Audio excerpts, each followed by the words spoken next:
Welcome back to another episode of Nerding Out with Viktor. Today, I'm joined by Justin Cormack. Hey, Justin. Hi, nice to nerd out with you. Amazing. So I know Justin from, I guess, the old school London DevOps scene. Our paths ran cross from, many, many years ago, I guess. And we've been bumping into each other at various conferences. I think the last conference was State of OpenCon, I believe. And that's when I realized that I should have you on the show. So thank you for hopping on.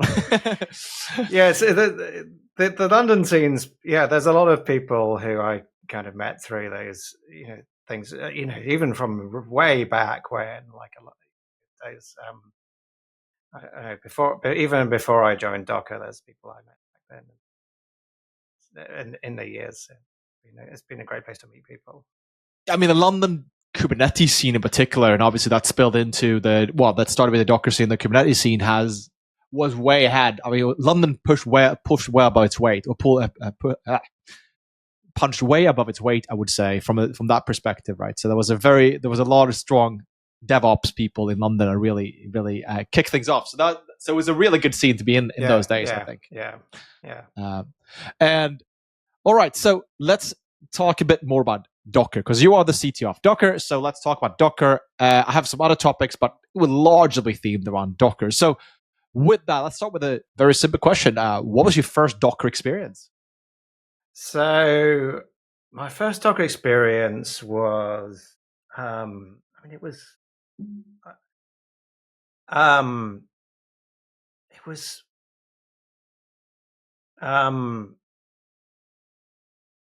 I can't remember exactly what the first experience was. I remember roughly when it was. It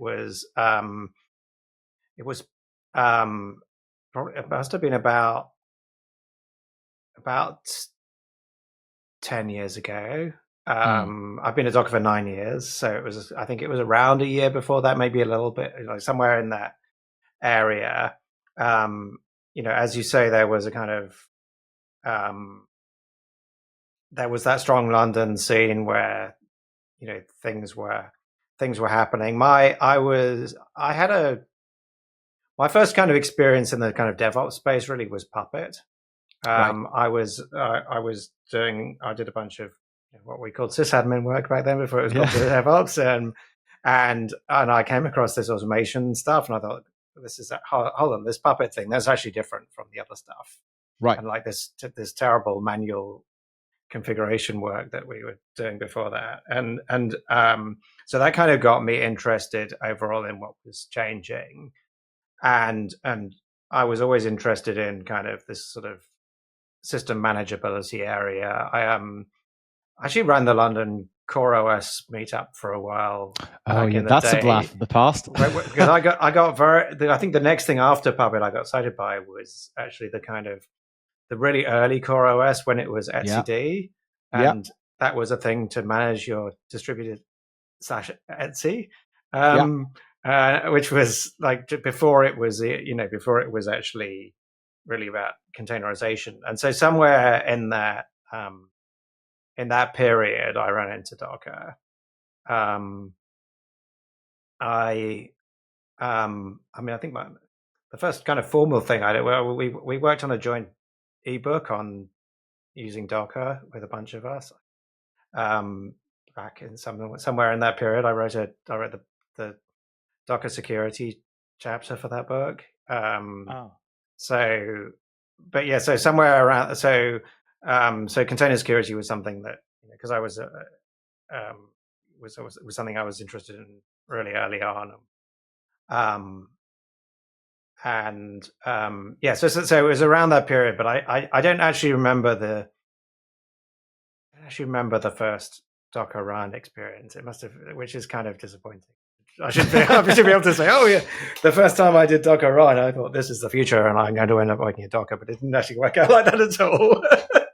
Yeah, I mean, I remember my first Docker experience, and it was such a mind-boggling experience from a principle perspective, in the sense of like you came from VMs and now you came into this concept. I mean, I've been using like FreeBSD.js and whatnot in the past, which is kind of similar, but it was just this mind shift of like, is a single process, and that took a bit of time to get your head around, I guess. And you still see a lot of people try to get their head around that even to this day, right? So let's talk a bit about, well, like, obviously you have a lot of exposure to the community, I presume, with Docker. So what do you see as the most common, like, misconceptions about Docker? Well, I don't know. I think that there's a number of things. I mean, it's not so much misconceptions. I think it's a matter of people having different ideas about what the important changes that happened in the world are because of Docker or with Docker by using Docker, and what the way to frame it is. For so many years at the beginning, and it's a little bit less so now, but it still comes up.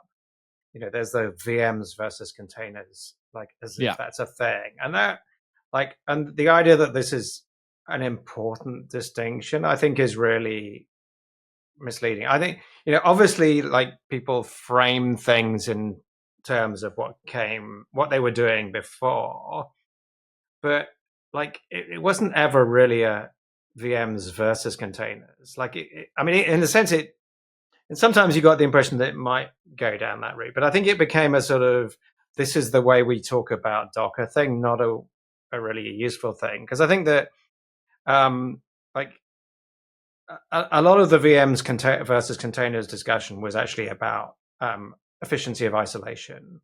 Like, were containers sufficiently isolated and as a security boundary or not? But there were two things about that. One is the answer for multi-tenancy purposes was no. And that was fairly clear for quite a long time, that the answer for multi-tenancy was no. For single tenancy, well, yes, like, actually, for single tenancy, isolation wasn't that important. Like, it's better than nothing. Yeah, it's better than nothing. Absolutely better than nothing. Better than running processes on the same VM without any isolation. But it wasn't, the security boundary wasn't what made Docker successful, and the framing of containers versus VMs really was trying to frame it in terms of that, and it was a very confused conversation over the 8 years or so. It was often the main conversation about containers was containers versus VMs. Like, it wasn't very helpful to anyone trying to adopt, because it didn't tell you what the benefits of using containers were, and what the reasons that containers were around were. They weren't there to replace. Almost everyone who uses containers in a VM. Like, right. Like, like many things in our ecosystem, they were largely additive, not replacing. And so there wasn't really, for most people, a versus at all. They were going to use both. But the implicit story was about security isolation, and was the security isolation good enough? But that, like, literally, for most people, that really wasn't the issue. That wasn't why they were using containers. It wasn't important. Like, I think there were, there were conversations about security, and I'm not saying security is not important, but it wasn't the principal part of the threat model, and it wasn't. The adoption of containers was entirely tied to, organizational changes, the rise of microservices, the explosion in the number of developers, repeatability, understandability of your environment, configuration as code, and all those things that were happening at the same time. And that was the important thing. And none of that was captured in the containers versus VMs. I think there was a sort of alternate universe in which, VMs could have tried to be more competitive with containers and tried to adopt some of those processes. And you saw, and I was actually kind of interested in that. Over the years, we saw the little bits of that. We had. I've even forgotten what it's called. The HashiCorp tool for Packer, was probably the earliest thing for, like, creating VM environments repeatably. There were other tools, since then. But that was very early on, and like, okay, we want to do repeatability with VMs. How do we do it? I worked on Linux Kit, which was shipped into Docker Desktop, but that was also a way of repeatably creating VMs for running containers. But and then there was, Firecracker became like suddenly, oh, okay, lightweight. You can run really lightweight VMs. I mean, again, there'd been more work before that. There was the whole Kata containers piece, like VMs and Kubernetes and things like that. There was this whole kind of timeline where a whole bunch of people were trying to make VMs more like containers. And arguably, when you look at the services and the cloud providers run Fargate and things, they are VMs as containers, but they have a container API, not a VM API. So they just went around the route of, well, containers are what people want, but they want the VM isolation. We'll make this hybrid, but it looks like, from anyone's point of view, it is a container, and that like it has all the important properties of a container. It's compatible with the container ecosystem, not the VM ecosystem. Yeah, I mean, to me, I think the reason why Docker won in a way over that was around more packaging. For me, it was more like you can pull a pre-configured image. It became more like an application packaging more than. Yeah, no, absolutely, and I think that's the thing. That's what I mean. Like there's maybe a path where VMs went down that packaging route, right? Well, Bitnami kind of tried to do that, right? And they had. I think I think, as I said, like there's a few of these routes towards that, but they didn't really. It never took off, and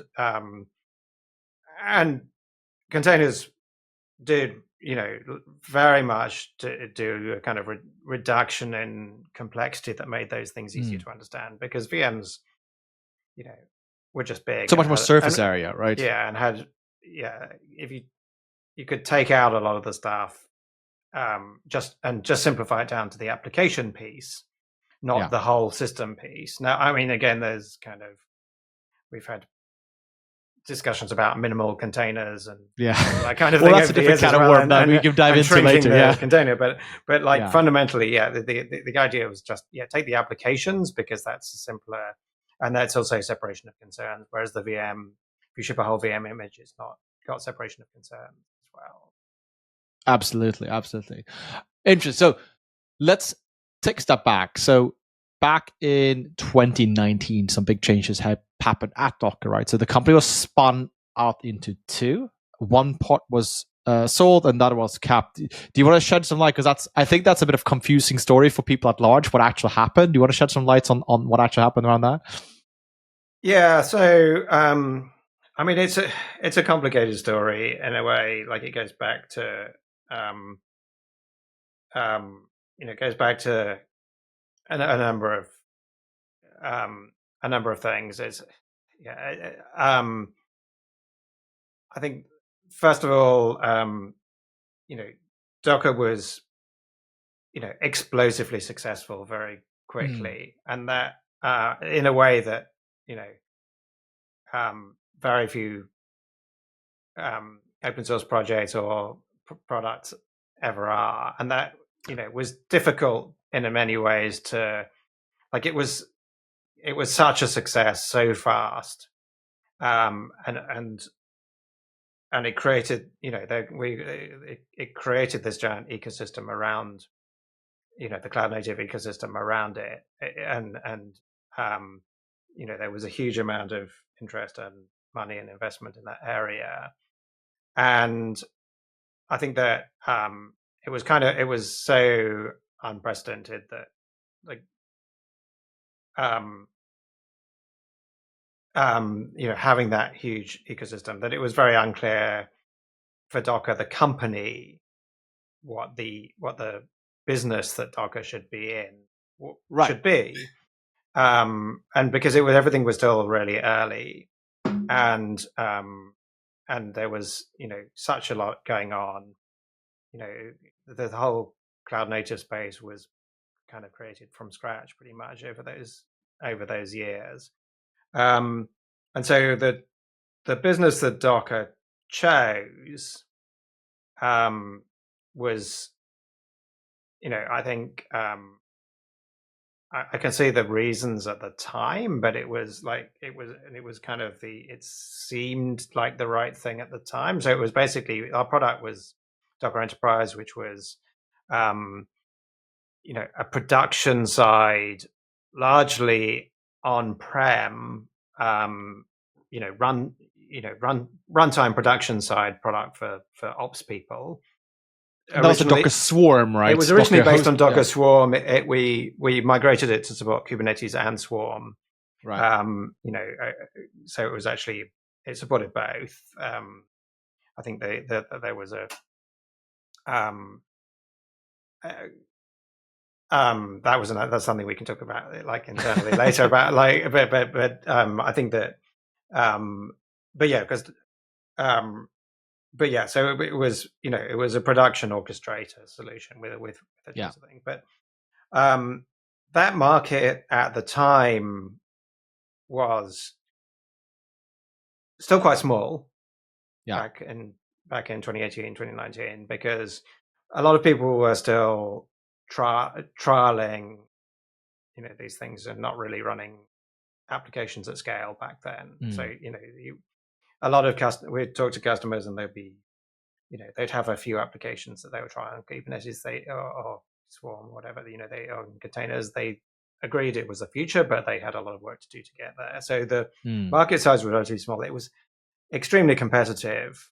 Back in those days, you had a lot of people playing that game. Yeah, right? I mean, Red Hat was obviously a big player on the on-prem, but they, they bought CoreOS just to shut them down and stop them competing. Yeah, that's really disappointing, right? Because I was really bullish on CoreOS. I really liked CoreOS back in those days, but then they just went to die at Red Hat.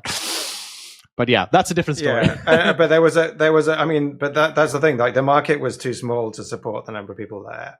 But I think there was another thing that I think, and I didn't really, so that was the kind of obvious competitive thing at the time. There was too many people in a too small a market. But the other thing I didn't really appreciate until a little later, I think, was that the early adopters who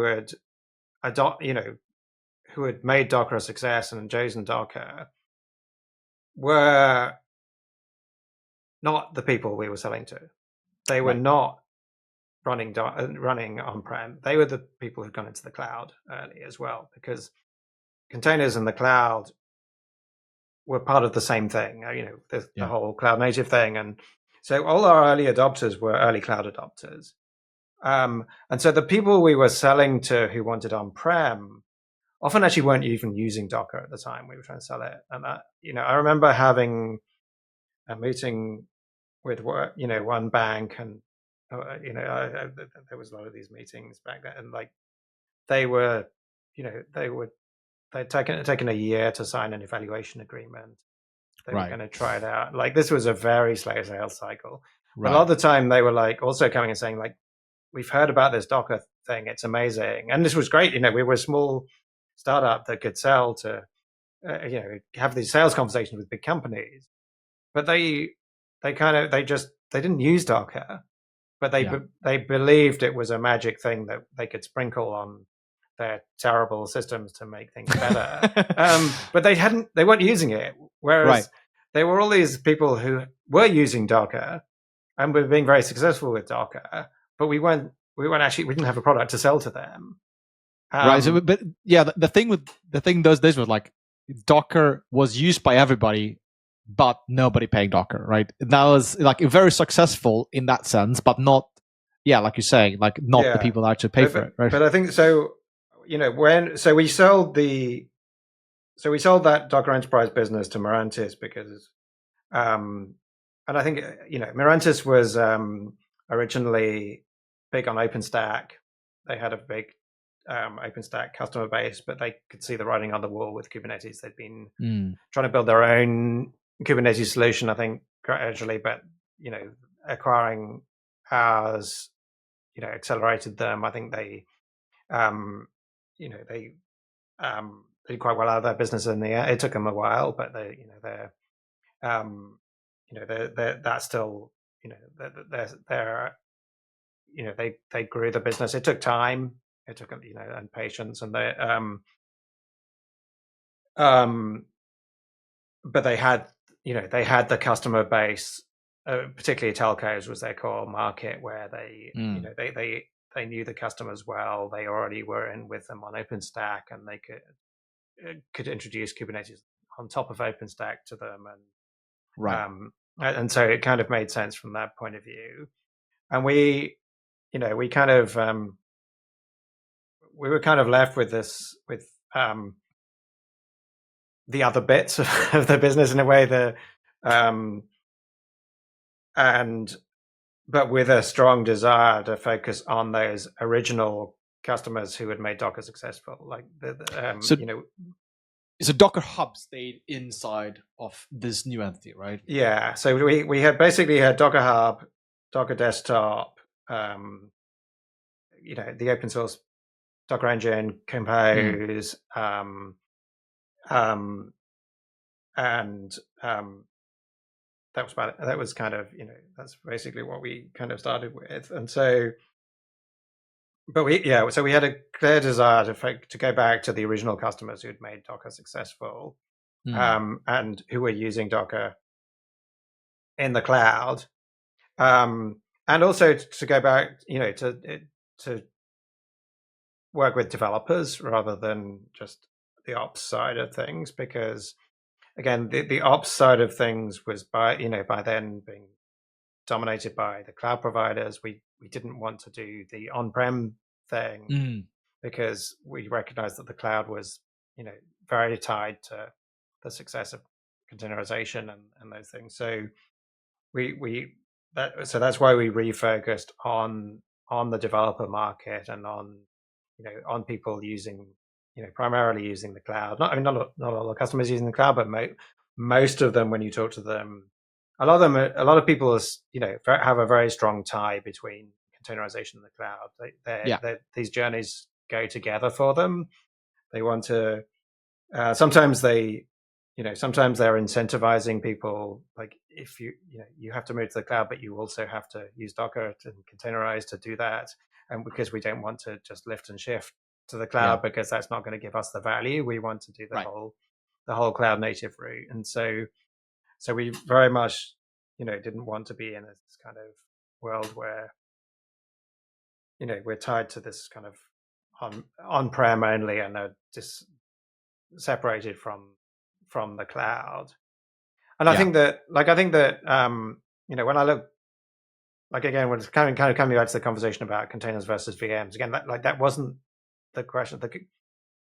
The things that all grew up together were the cloud, the organizational changes, the kind of the stuff that the team topologies work, and the kind of like, how should we work together? How should we how should we build applications now? We have hundreds of developers, not 3. How do we have understandable things that people can work with that are repeatable and they can understand? We reduce the kind of complexity burden that people have to understand. The whole kind of piece around. I mean, I kind of looking back, I kind of think that when you introduce something radical like Docker, you have a sort of change budget where you can change some things about how people work, but not too much. I mean, we containers, unlike say serverless, you didn't have to rewrite your applications. You could just take your applications exactly as they were. But we insisted on kind of 2 things roughly, neither of which were really forced by the technology. We managed to bring people along. I think one of which, as you mentioned before, is one process per container. Yeah. Again, some people know that you can run a process supervisor and run multiple things in a container, but when you introduce SSH into a container, that's when you can't miss the boat. Yeah, totally. I mean, but it's possible, but that separation really helps modularize things, and it also fits the kind of microservices thing. And the other one was you can't, you have to redeploy a container, you can't update it in place. Right.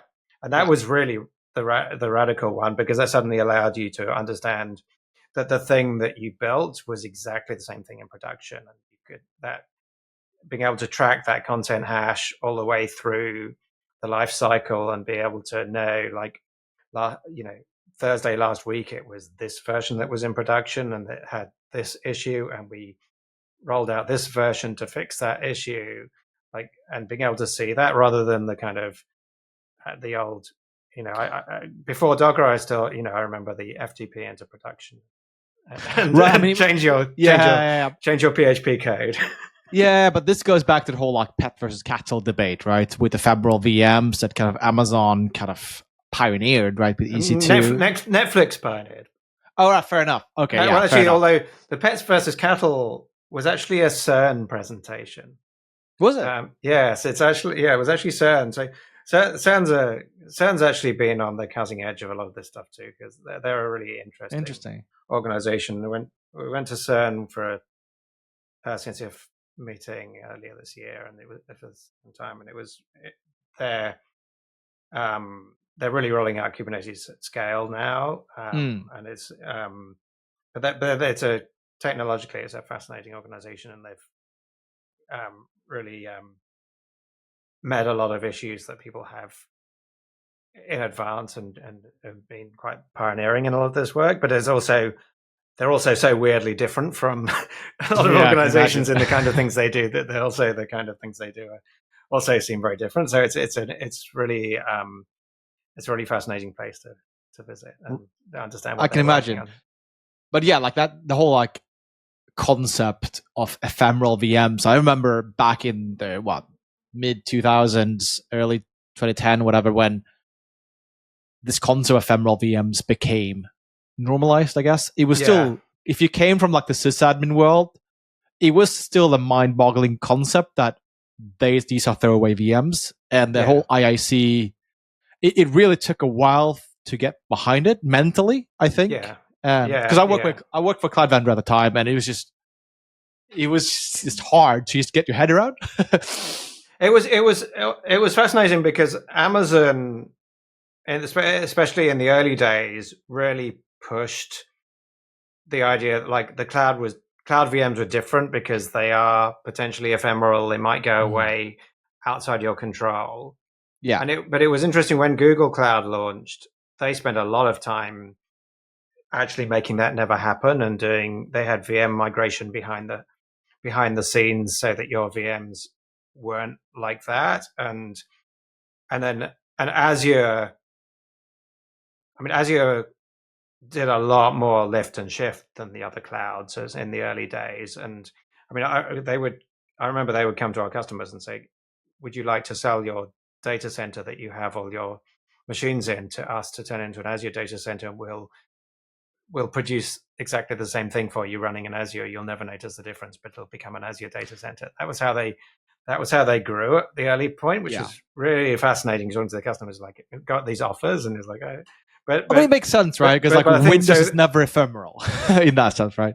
Yeah, but I think that, but Amazon kind of just stopped pushing that message later because the more traditional clients came along, and it didn't resonate so well with them that things could be thrown away.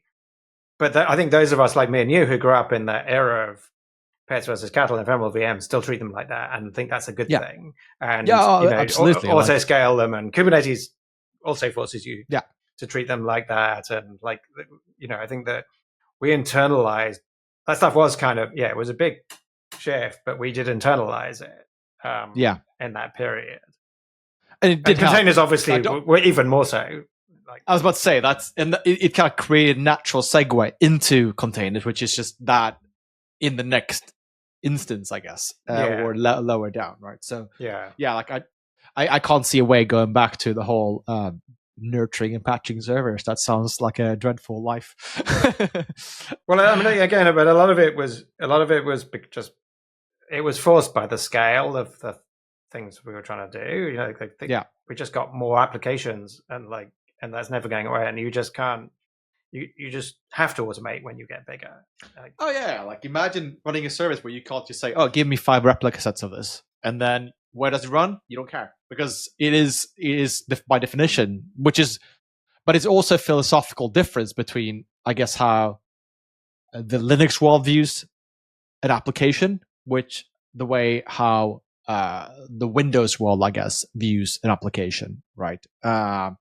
So I think that is also why our cohort easily well, I don't know embrace if it's that true. approach. I wouldn't. Well, I think I don't know. I think that Linux wasn't always like that. I think we took a bunch of. I think we took a bunch of ideas and experience. I mean, I think that there was that period around. Just trying to think exactly when there was a period of, I think it started in the late 90s where the cutting edge of hard applications and things at scale moved to Linux. I remember I worked with for a while, a long time ago, with people at MySpace. MySpace was a Windows shop originally. Were they? I didn't know that. Interesting. They were kind of weird. They were based in LA. They were Windows shop, but I met the Linux team at MySpace who were subversively taking over a bunch of the stuff and kind of rolling out more of the Linux way of thinking, and that kind of disposability and the performance engineering stuff was hitting Linux more, and the distributed system stuff and the kind of things like there were a bunch of language communities in, but Erlang was very early in the kind of disposability and process ephemerality, but in the language, not in the runtime. Yeah, because they had their VM, right? Their Erlang VM to run everything, so you can't just. But it had the whole kind of it was built for 100% uptime telco platforms where you had to and it was crash. All the things about crash. Expect your processes to crash and another process is there to restart it. All that stuff was, it's been there for a long time. And I think it actually, I think Erlang did. I knew a bunch of people who became container people who had been Erlang people and programmed Erlang. And I think some of those ideas definitely filtered in from there, even to people who weren't really. It's not that far fetched. It's not that far fetched if you view the container as that boundary instead of the Erlang VM. I guess there is some overlap in terms of philosophy. I guess strange. Yeah, I think that. It's different, but yeah, definitely some philosophical overlap about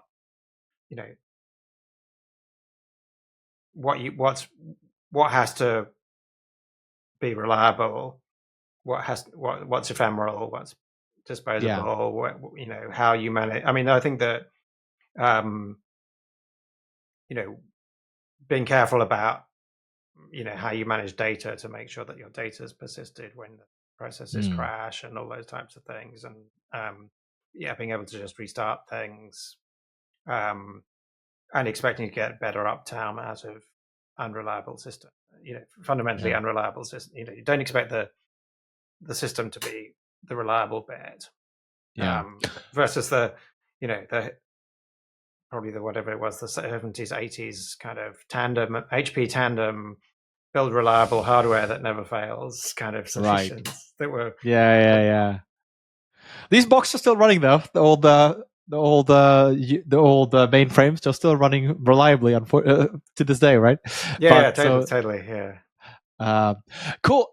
Before we switch into more nerdery around Docker, the one thing I kind of feel like I need to cover is, I guess, the debacle around the price changes around Docker Desktop, because that was obviously something that blew up massively in the tech community. Do you want to give the vantage point from Docker, because that was obviously a big debate around that? I think that I think that overall, I think there was a smaller number of people making noise, as is often the case, rather than a good reflection of the world. I mean, I think that you know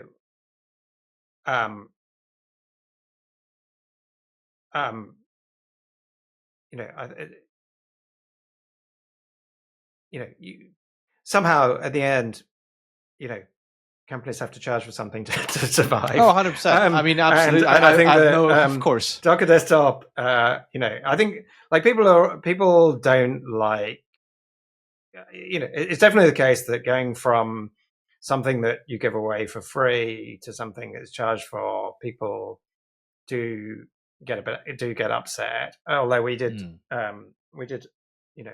have a lot of exclusions as to who didn't have to pay for that. Maybe share some light on like what the parameters were for the price increases. So for those who do not remember the debate or the, I mean, we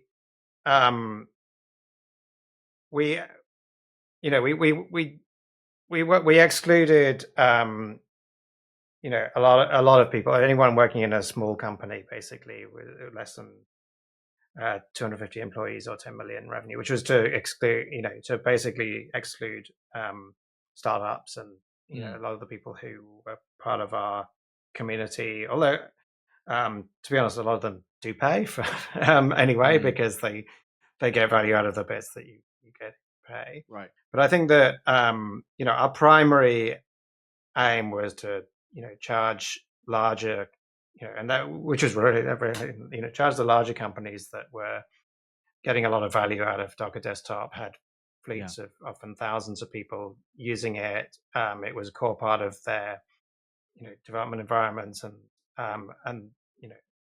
to be honest, like we didn't charge, the price was quite cheap. Right. So the kind of noise was mostly amongst people who, to a large extent, we weren't trying to charge anyway. And I think in general, a lot of people understood the kind of the kind of charging people who had the ability and willingness to pay made sense. And I think that, overall, as a strategy, I would, if people are asking about it, I generally say, do try and avoid charging for things that were once free. I definitely avoid charging things and things that were once open source. I mean, Docker Desktop was never open source. It was always, a proprietary product that, and I think some people thought it was open source, and we've done that because some people don't, never really understood that. But it was never open source. We never closed sourced anything. We've never, I don't think those roots are, I think those roots upset people a lot more than, I think it was probably more a philosophical debate than an actual, like, I'm impacted by this, right? Yeah. And I think that, but overall, it was, I think overall, it was the right thing to do. It had a good outcome. Like it's allowed us to continue to invest in Docker Desktop, and people are happy with it, and we're providing the things that that those customers want from it. All right. So obviously you need to pay. I understand that, and that brings me to a natural segue to Docker Hub, which, if my understanding is correct, which is probably the by far biggest expense Docker has, maybe except for payroll.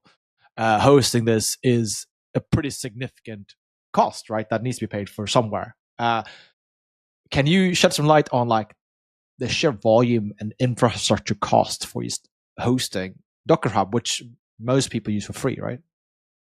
I mean, it's not as high a cost as you kind of make out. Like it's not. It's well down below payroll. Oh, okay, fair enough. All right. It's not. I mean, certainly when we restructured Docker, it was a huge right thing. But but now we've grown, it's not so significant. So, but I think that it's interesting because a lot of the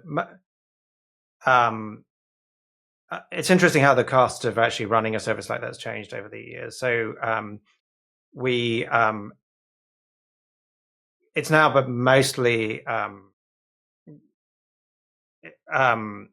since Amazon introduced tiered storage pricing, the storage costs have actually now kind of more quite manageable, because a lot of it ends up in cold storage because it doesn't actually get accessed very much. But we are kind of the cloud providers still have these egress charges that are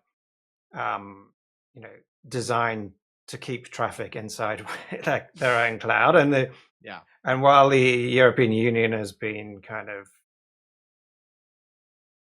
pushing them a little bit about, is this uncompetitive and so on, because we run a global service that's accessible to everywhere, like the egress is difficult when you're doing something like that at scale. Right. We and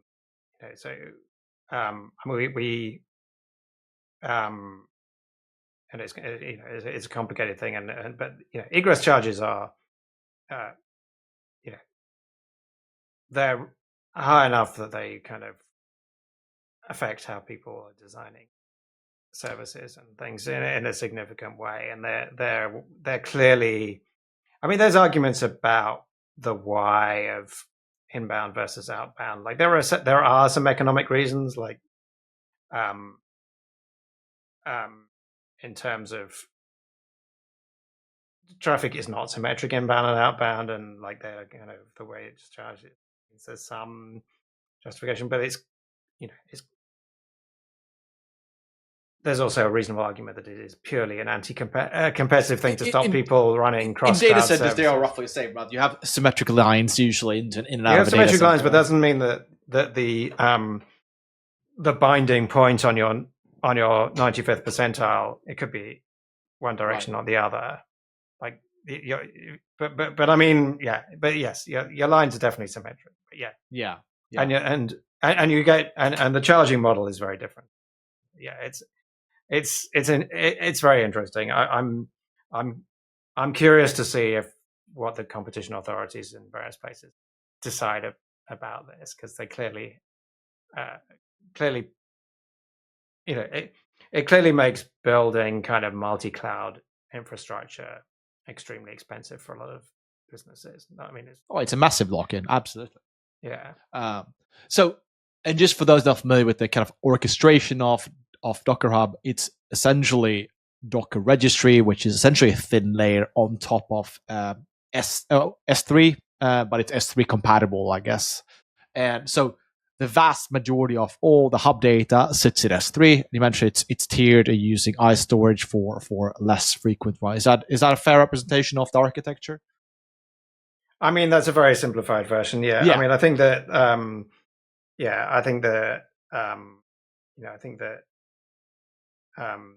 it runs on Kubernetes. It's there's we do it is based on the open source distribution code that's in CF now. It's we've forked it at times and gone back and merged our changes at times. So it's fair. The core of it's that, but there's a lot of other stuff around it.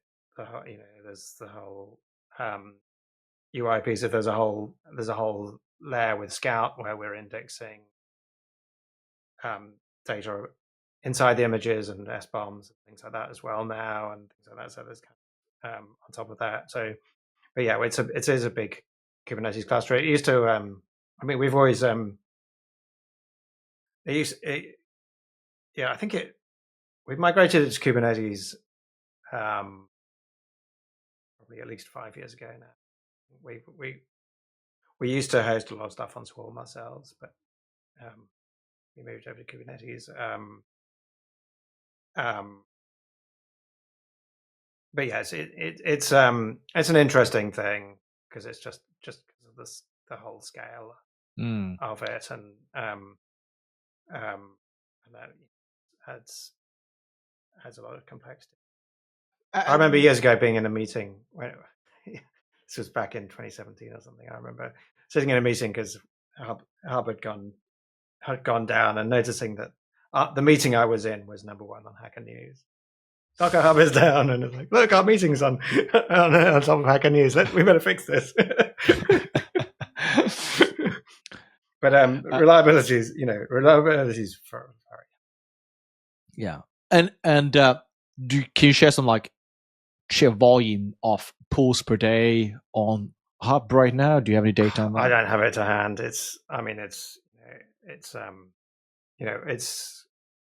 Traffic is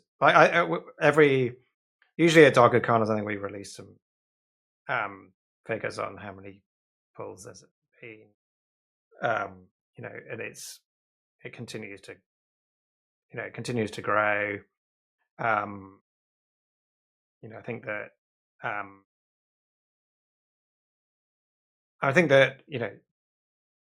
it's another part of the, it's an important part of why Docker was successful was, as we're, talking about the things that were different about Docker from what came before and since, it's like having that catalog of publicly maintained content was a key part of what, the fact that you can have that magical Docker experience of I can just do Docker run Ubuntu and I get Ubuntu. Yeah. And this is kind of 100%. Magical and it's part of that experience, but it's also part of the, the whole productivity of all the components I need to build applications there and available, and I can trust and rely on them, and Docker Hubs are really keep,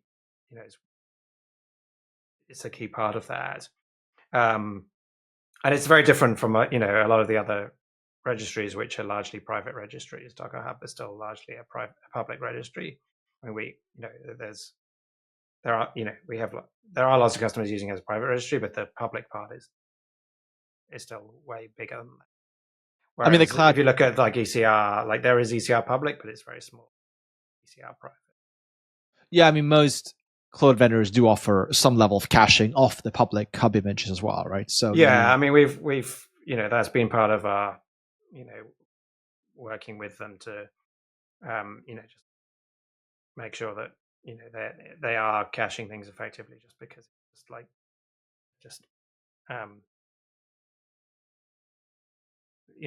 they're the source of a lot of traffic, right? That makes sense. To work out how to make it more efficient on both sides.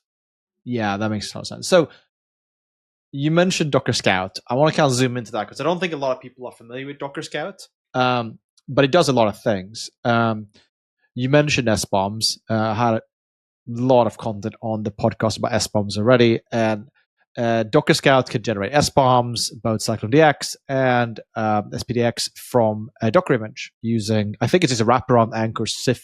I think. No, it uses a bunch of stuff and a bunch of its own code. So it's kind of we use a mix of tools internally. It's not just based on one thing. We found things that. Okay. So yeah, it's not. It's But in a way that the creating SBOMs bit is not the core, the way we see the core value of it. The way right. I think that one of the things that one of the kind of design things about how people were managing, understanding vulnerabilities was and we used to do this with the services we had on Docker. Things like that. It was you would take an image, scan it, look at vulnerabilities, and give the user a report on that. But the we really wanted to separate out the two stages of like creating an SBOM, what's in the image, versus the bit about like, is there a vulnerability? Because if you separate those, that lets you actually like,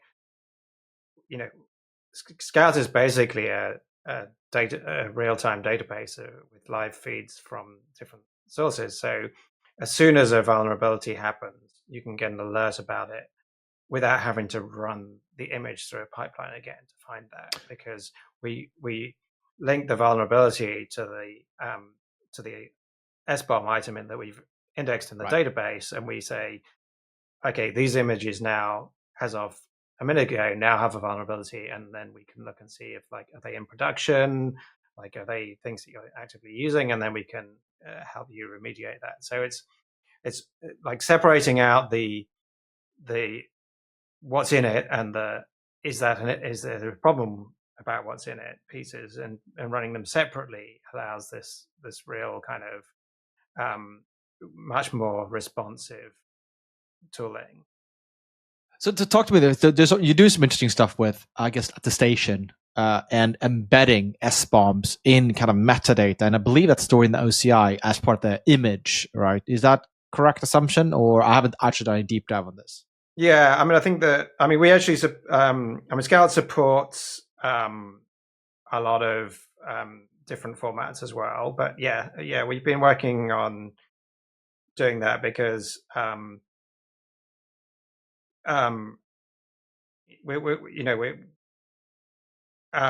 because we actually, we maintain BuildKit, which is what the majority of people are using for doing builds. That means that we can, if we can add these SBOMs at build time and then carry them, all the way through, then we can, use that to index. So rather than, if you add the SBOM at build time with BuildKit, then we don't need to scan the image at all. We can just read the SBOM. Right. And we feel that having it attached to the image is helpful because it. Right. I mean, I think that there's been discussion. There's different models because Sigstore effectively lets you attach it externally in the transparency log, but that's kind of there's a lot of use cases where it's actually more easier for people to deal with if it's on the index. Like if you're in a air-gapped environment where you don't want to reach out to an external thing, and to be honest, and like the transparency log is not a high-performance database either. And so, but we don't actually, like, we actually index that in the Scout database for fast access again, so that, because again, like, we actually want to be able to alert you when there's a vulnerability change on something. So we still want to maintain a copy of that in the database, but it's a copy, and the source of truth is what you add to the image, what you put in the image, so that you can manage the SBOM of the, if you want, you can use whatever tooling you want to construct the SBOM that you attach to the image. So you can be sure that, because I think part of the reason for doing SBOMs at build time rather than by scanning is that actually quite hard to retroactively work out what was used to build something afterwards. Yeah. And the tooling there has got better in many cases, but it's still like, that at build time you've got the complete information about what went into it, because it's all there to build it with, and you have even more information, like what were the build tools, what were the internal build stages, and the tools that even if they don't appear in the output, they could potentially affect the output. Like if you have a compiler bug, you need to know which version the compiler is, even though the compiler is not necessarily linked into the final image. Although often, like tools like Go will put metadata about what the compiler version actually was in there. Not every language tooling will do that, and traditional C tooling doesn't put any metadata about the compiler version in there. So SBOMs in C is a whole different kind of worm in general. Well, yeah. I mean, but I think that creating SBOMs at build time gives you that complete control where you can just take the image, you can take the data from the actual build tooling and feed it straight into the SBOM directly, rather than trying to reverse engineer it out of what came out of the container image. So and then if you attach it, then the information's there, so that then you can feed it through any tooling. And there's a broader kind of this is part of broader attestation projects around, particularly around Intoto, which is the NCF project, which is really around, it's a project around attaching build process attestations in the broader sense, not just SBOMs. So like how was this built? Who built it? Where did they build it? And so there's a lot of you can add that metadata, like this was built in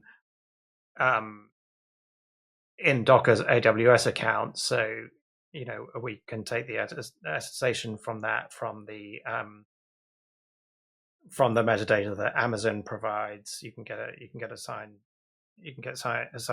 signature from Amazon saying that this payload was built, this boot time payload was in AWS at this point, and things like that. So there's a lot more data that you can really get a reproducible thing that gives you more information, that gives you certainty about how the build process happened, where it happened, what happened, and so on, and that type of information, I think, and again, there's the GitHub attestation from GitHub Actions.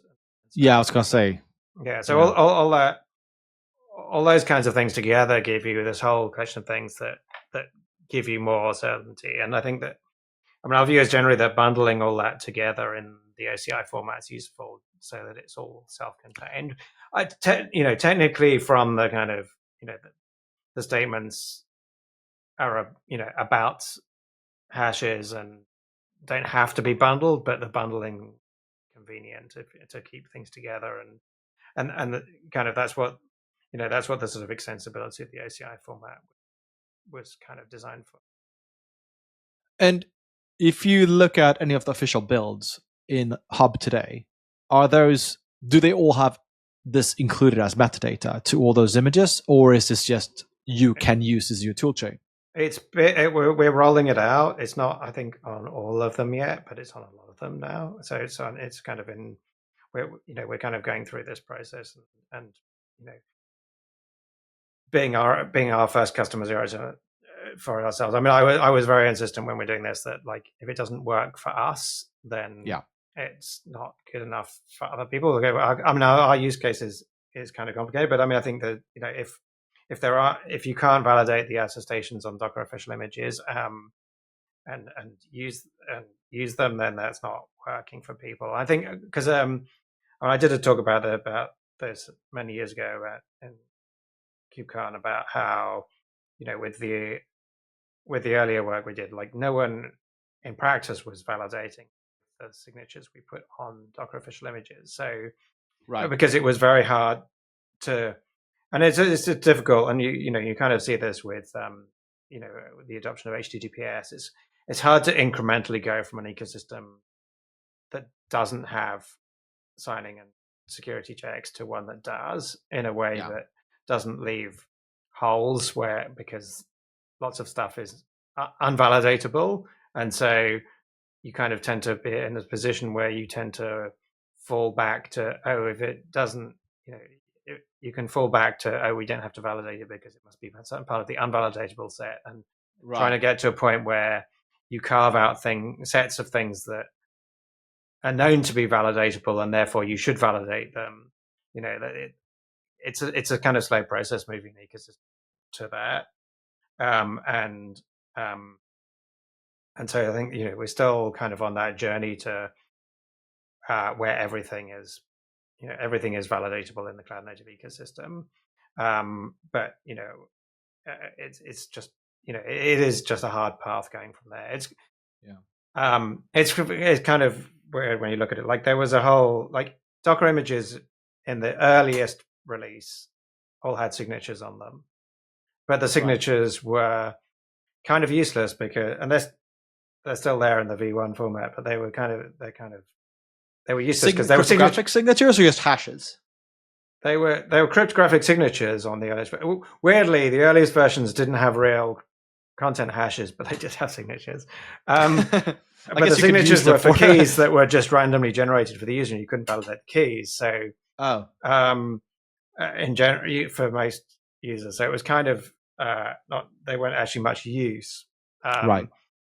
But then they weren't actually cryptographic hashes of content for a while. That was the first big. That was the migration to the V2 format that was real content hashes, because there was a big potential security vulnerability without the content hashes. Right. That back in when I joined Docker, this was in the process of being rolled out as a big change in 2015. And each layer is SHA-256 signed or something like that, right? Hash. Yeah, but they were originally they were actually random things that looked like hashes, but they weren't in the earliest versions. And you could basically poison the cache by creating something with the same hash as some bit of well-known content. If you could get someone to pull it before the well-known content, it would then replace your layer, which was it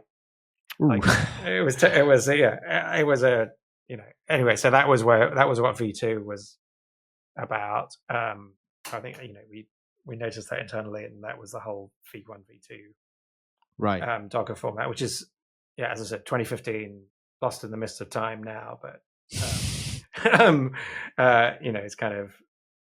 But again, I think that the content hash again is like one of these key things that enables this ecosystem, enables these pieces around SBOMs and signing and things, because you've suddenly got this thing that has got an immutable content hash. You don't update it in production. You know what's in it. And you have a root of trust.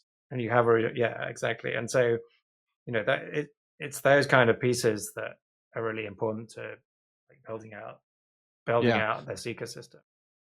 And will there be tooling for exporting to a Cyclone DX, SBOM, and I guess is it in one of these formats, or is it agnostic to the two formats? Because that battleground is still being played out, right, between SBX. Yeah, I think that stuff is all kind of it's all I think that everyone's making their stuff interoperable at the moment, and I think that and converting these things. I think that that's actually not the difficult bit. The difficult bits are actually around standardization of all sorts of other smaller pieces about how do we name packages and things like that. I'm part of a working group with CISA for a bunch of this stuff, and that's obviously something that comes up a lot. Is just how do you actually name things? Yeah. Is it Microsoft, or is it Microsoft Inc. or whatever? How you capitalize things, and those things do have real consequences, right, at scale. Yeah, totally. And I think those are the things that if we can standardize, write down all that detail, then a lot of the other stuff about the format stuff will kind of become much easier because you just be a conversion process. Right. I think go ahead. Sorry. I think there's I think there's a lot of it's just about trying to reflect the right amount of domain complexity. What is an SBOM? What do we include? What does it mean? What do we the example I was talking about things that are used in the build but do not appear in the artifact. Are those part of an SBOM or not? Another thing we have with the containers is layers that there's stuff that's overwritten in layers, and we've had a lot of tooling issues around some tools just index all the layers and look at what's in all the layers, and so they'll show you something that is in a hidden piece because it's been overridden by another layer, and is that technically that's not a vulnerability, but it's potentially a vulnerability in a different image, and a lot of the stuff we did with Scout was about we do have a full layer model because we want to be able to tell you how to remediate issues, and to remediate an issue, you need to know which layer the thing's in. So if you don't have a layered model, you can't realize that you need to which bit of it you need to remediate, and how the thing's been built up. So we have a full layering model, and so we can give you breakdown by layer, but we use that to say, you should update the base image, you should update this image in order to fix it, because sometimes it's a different team that's responsible for updating the different images, because like developers might build the application, but there's a team that builds base images, and you need to know which of them you need to talk to. And so again, some of the thing is about reflecting the domain complexity in the model of the data that you're extracting from these things. And and things like container. I mean, layers are an interesting thing with container images, because they're kind of an implementation detail, but they kind of leak into a lot of things. Yeah, absolutely. Yeah, particularly from the vulnerability standpoint, that's obviously a very difficult one, because they may or may not be relevant. Yeah, exactly, and they're relevant to some questions and not others. Yeah, and so they're kind of the classic SBOM doesn't understand them. Yeah, exactly. I mean, the classic SBOM is still to be, I would say, still to be defined, because it's still really much a moving target at this point. Totally. I mean, I think that there's been a lot of there's a lot of improvement and alignment in the ecosystem around the problem space and what the solutions look like, but a lot of it is about like the domain complexity versus and the tooling, from my experience, is very theoretical, and like when you actually start using it for real use cases, that's when it starts to break down, and that's but it's there are a lot of great theoretical documents about how to use this, but then when you actually try to use it, you realize that the tooling actually falls short rather than totally. I mean, again, that's something that we spend a lot of time on with Scout. Our aim is to make it work for developers. That's our because developers are the people who are usually being called on to actually fix the issues.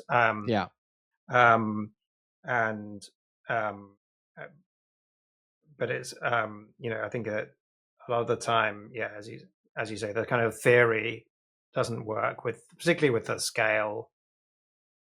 Organizations are big and they have a lot of stuff going on, and a lot of the tools don't really scale to a large organization, a large complex organization. They're great for greenfields, but when you actually start doing a legacy, that's when it gets really complicated. Right? I mean, again, it's like I think this is the case with a lot of that sort of tool, that the steady state situation in theory, when you've got to a good state, is very different from I've turned this tool on, it tells me I've got a million problems. What should I do?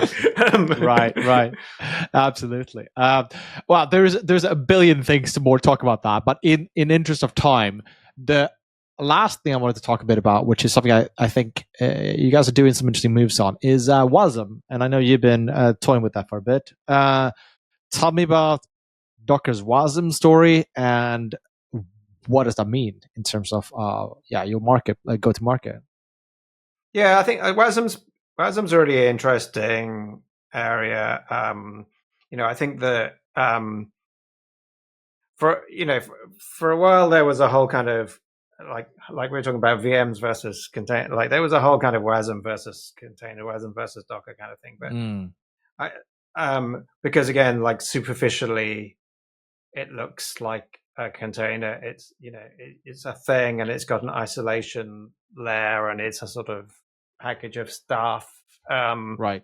But again, a lot of that's kind of a bit superficial, and like the interesting. I think there's a lot of interesting things about Wasm and what it can be used for, and what it will be used for, and how and why. I think that there's I think there's actually one of the things that's really nice about the Wasm community is that there is such a diversity of use cases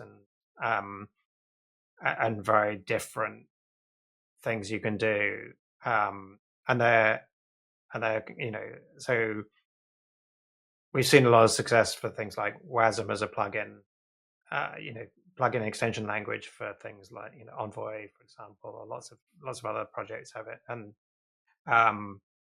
I used to do a bunch of work on Lua back in the day, and as an extension language, I'm kind of interested in extension languages for things. They're really powerful way of building stuff that you can extend, and I think there's a whole piece with people like Fastly using it for that.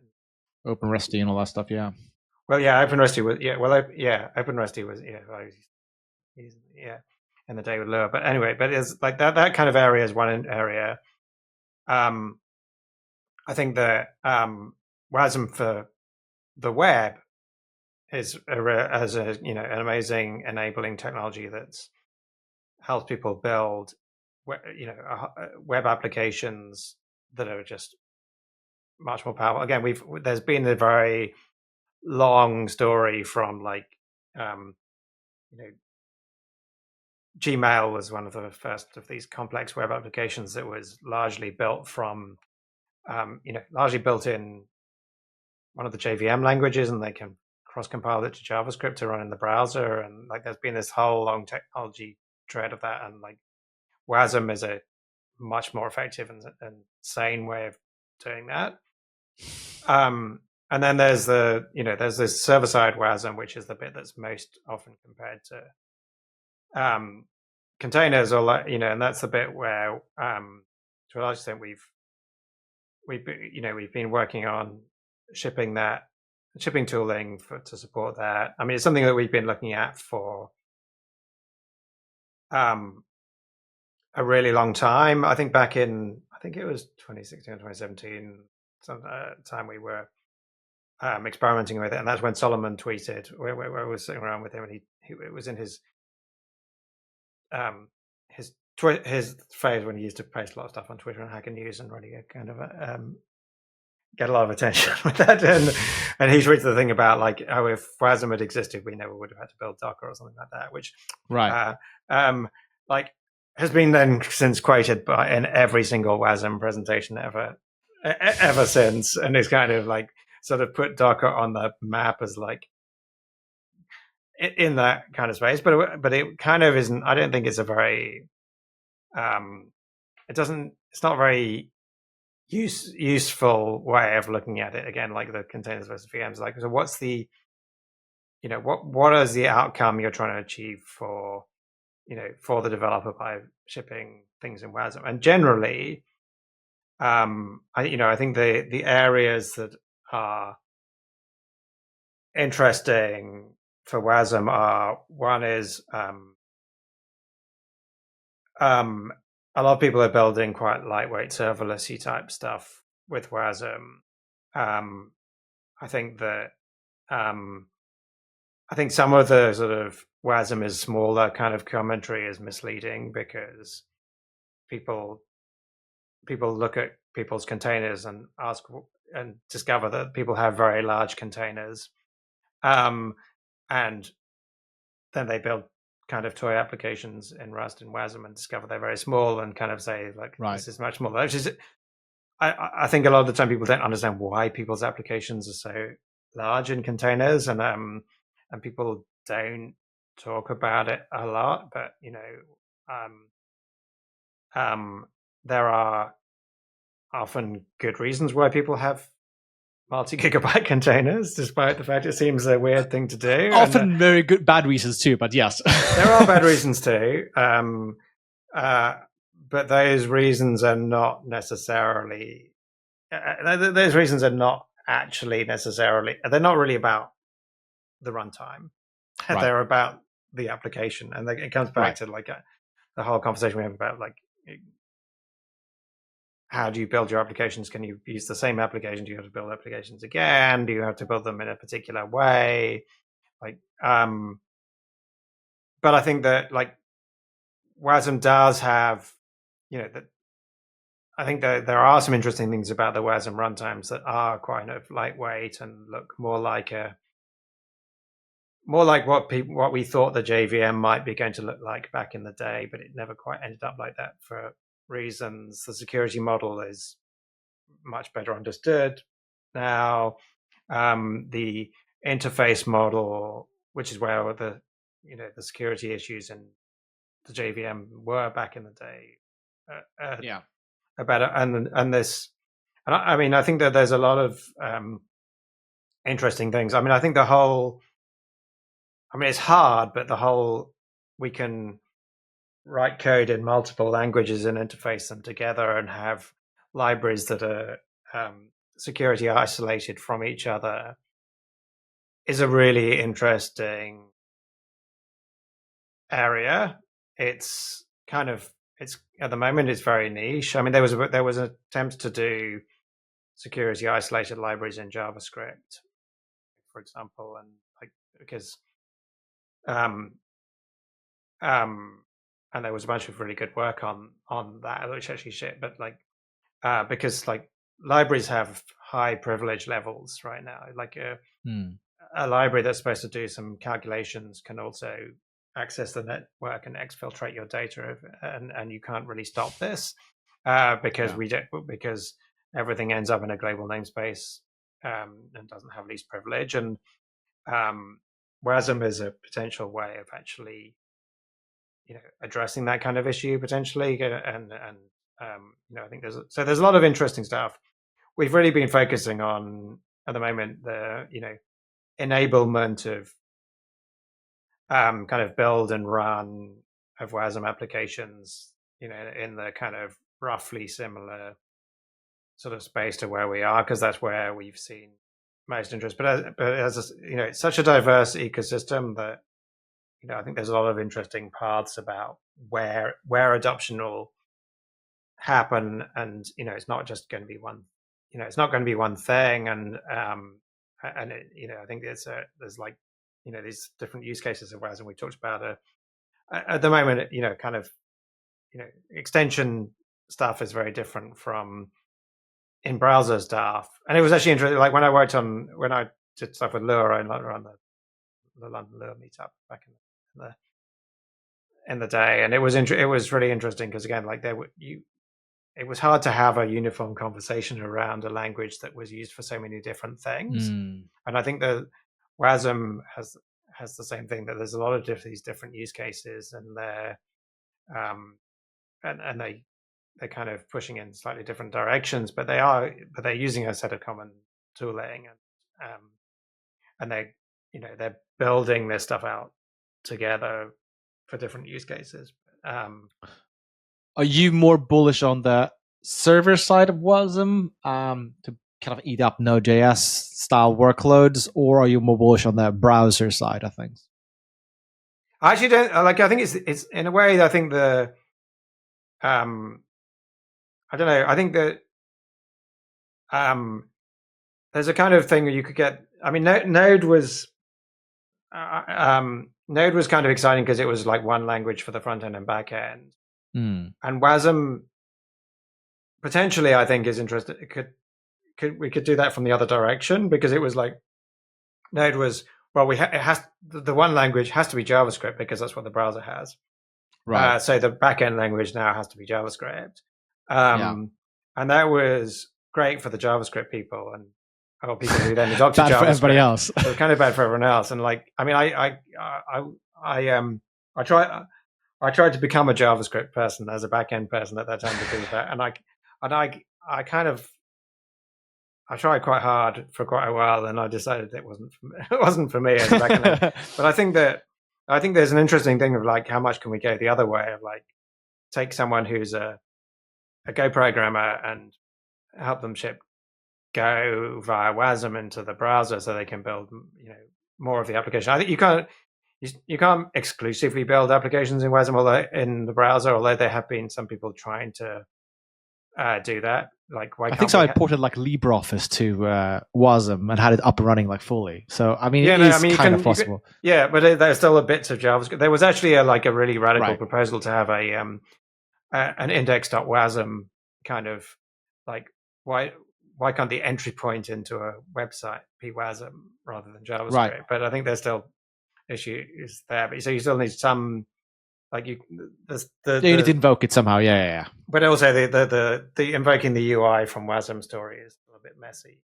in terms of it's a bunch of but in principle, I think you could, and I think the Rust community are kind of pushing that direction most because they're quite. Most of the Wasm community are Rust people, and they don't like JavaScript Rust people. I mean, I don't think you could find bigger difference between programmers than Rust programmers and JavaScript programmers. That's probably as far apart they can get. Yeah, so I think that a lot of them are kind of pushing in some of those directions, and I mean, Rust's a good language for Wasm. I mean, I think it's changed now that garbage collection in Wasm is a real thing now, but it was the case that it was a good language because of the Wasm didn't have a GC. But now with Wasm GC, I think there's I think the because I think I joked a few years ago that you can write Wasm in any language you like as long as it's Rust, but it kind of felt like that for a while that that there were actually really strong reasons why actually it was the best language to write Wasm in for almost all use cases. I think that's and it was kind of accidental because that wasn't what Rust was targeting either, which is kind of interesting. But it kind of was like that. But I think that's with Wasm GC and the maturity of the other language ecosystem tool chains to Wasm and things, that's actually changed a lot in the last couple of years. And it's now much broader. But there are still, I still think that I think that if you look at Go, for example, like TinyGo has been the go-to way of getting into Wasm for a long time, just because the Go runtime compiled to Wasm is big. They like their GC implementation. They don't want to use the upstream one, and it's become a bit.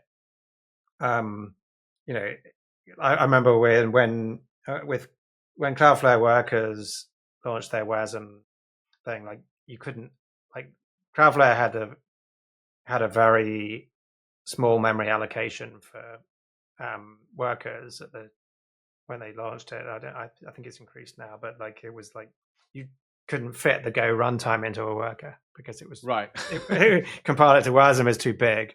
And they were like, well, we're gonna have a shared library kind of layer for the Go runtime or whatever. We're gonna have to work around this kind of thing. And it was a lot of work. So really, there were these kind of barriers of it's hard to make a small Wasm application in Go. And TinyGo filled that niche actually really well. And TinyGo is a kind of fun language anyway, and quite a lot of people are using it. But it was it's kind of again, that's kind of the tool chain and kind of language ecosystem is just taking a long time to mature. But it's really, I mean, as I said, it's really changed in the last year 2 years, and that's really much more mature now, and it's becoming more realistic for people to experiment with. So is there a Docker angle here?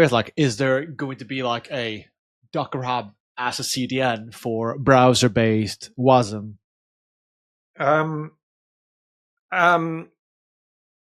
I think, I don't know about browser-based Wasm, on Docker. I mean,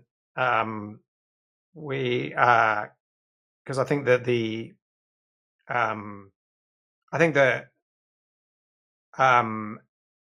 I think we're starting with the server side because that's where the audience for Docker Hub are. The browser-based Wasm people have come through other tooling routes at the moment, but not saying never. I think that I kind of think that one of the interesting things about Wasm, is just that universality. It runs in the browser and on the server, and that's I think that's a really interesting thing that's different from what came before. I mean, we kind of had that very, very briefly with Java applets 2 decades ago. Well, that's a blast from the past. I'm glad that era is over. Yeah, but I mean, I think that I think that, but it's actually very the ecosystems are quite diverged, and although there is a community of people trying to do things that support or rather support, there's people who are supporting the web APIs on server side, or on which, for example, actually Cloudflare Workers is a great example of that, where their core APIs are the browser APIs, and so you can mostly write browser code that works there. But again, even like there's still things that they have that are, because the environment is different from the browser. The biggest one has always been like inbound socket. You can't listen. You can't listen to a socket in the browser, and that's a core activity you do on a server. And arguably, that one thing has been the thing that's kind of diverged those ecosystems in terms of APIs the most. And so, I think that, and I think that the value of Wasm on the web has mostly been being able to use libraries and code that was written for other. Like, you don't want to go and rewrite some complicated rendering library or something that you've already got in C++, again in JavaScript to run it on the web. If you can just if you can just compile it to Wasm and just run it, that's great. It performs well, and that so it's still not a kind of uniform. I just write things that run everywhere kind of world yet, but like we're starting to see that that's the kind of there's all these bits of promise and ambition that Wasm has that are quite exciting. Yeah, I'm super excited about Wasm. I think that could be a nice solution for a better web, really, right? Where we can write when a website currently it's absolutely okay, apparently, to have a website that's like 300 megs to download, and then if that's the ballpark of data we're talking about, then writing that in Wasm, then obviously 300 megs for a Rust binary compiled is a lot more than 300 megs of JavaScript, right? So, hopefully it's more optimized. So I'm super excited about that prospect as well, particularly on that. I'm less excited about the server side, more excited about the browser side, if I'm honest. But yeah. Justin, this has been super interesting. We've covered a lot of ground. There are plenty of more things I would like to cover, but I do realize that we are kind of running up on time here. So maybe we'll do a follow-up in a future episode to dive in more content, because there are plenty more on my list here I would like to cover. Cool. Great to talk. Thanks so much. Thank you. Have a good one. Cheers. Bye.